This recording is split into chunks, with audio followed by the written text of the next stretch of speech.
আসসালামু আলাইকুম। আমরা বিগত দিনে ডিএসটিভি খবর একটা নিউজ করেছিলাম যে নুরু হোটেলের যে আহ, এই নুরু হোটেলের যে আক্তার সাহেবের যে ধর্ষণ একটা মামলা দিয়েছিল, সে মামলার ব্যাপার আক্তার সাহেব দীর্ঘদিন জেলে ছিল এবং আমাদের নিউজের বলে অনেক সাড়া পেয়েছি এবং আক্তার সাহেবের যে ঘটনা কতটুকু সত্য কতটুকু মিথ্যার সাথে সেটা বেরিয়ে আসছে এবং আক্তার সাহেব আমাদের নিউজের বলে ডিএসটিভি খবর যে প্রতিবেদনটা হয়েছে সে প্রতিবেদনে বলে সে জামিনে মুক্তি পায়। তো আমরা আসলে আক্তার সাহেবকে জানবো যে আপনার সাথে আসলে ঘটনা কি কি ঘটেছিল।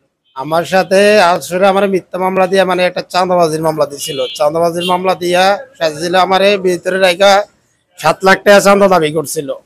তখন ওই টাকা দিনে দিয়ে আমার মিথ্যা মামলা দিয়া জেলে ঢুকেছে, মনে করছে আমরা অনেকদিন রাখবো। তখন আমি জান এখন নিউজের কারণে 1 মাস 2 দিনে বাইরে গেছি। তারপরে তখন বাদী আর একদিনও যায়নি, বাদী মিথ্যা মামলা দিয়া আমরা সরে গেছি গা।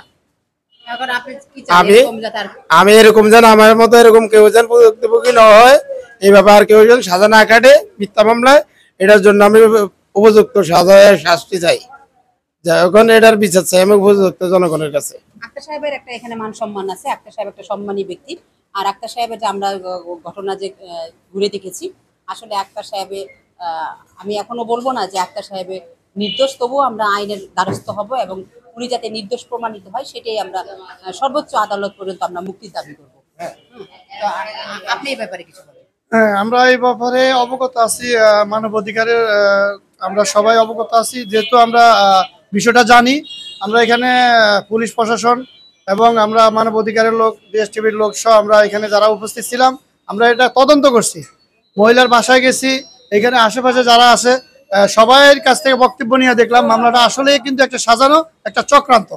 কিছু কিছু প্রতারক এর সাথে জড়িত আছে বিধে তার কাছ থেকে কিছু টাকা হাতিয়ে নেওয়ার জন্য চেষ্টা করতে পারে নাই। তো আল্লাহর ইচ্ছায় কিন্তু মানবাধিকারের যে রিপোর্টটা আমরা দিছি কোর্টে, ওটা দিছি পরে আক্তারের জামিন হয়ে গেছে। জামিন হওয়ার পরে এখন বাদীকে খুঁজে পাচ্ছে না, যে বাদী মামলাটা দিছে আক্তারের নামে শেফালি, বাদীর নাই, বাদী খুঁজে আমরা পাচ্ছে না। আরেকটু জানতে চাইবো যে এই যে আপনি একটা যে নারীদেরকে আপনি উপকার করতেন, এখন কি আর আপনি সেই উপকারগুলি করবেন? না, আমি ওখানে কারো আমি আমার মতো থাকবো। আমি কারো ভয় কারো পেয়ে গেছেন? না, আমি আর কারো অফিসে নেই, আর কারো দ্বারে নেই।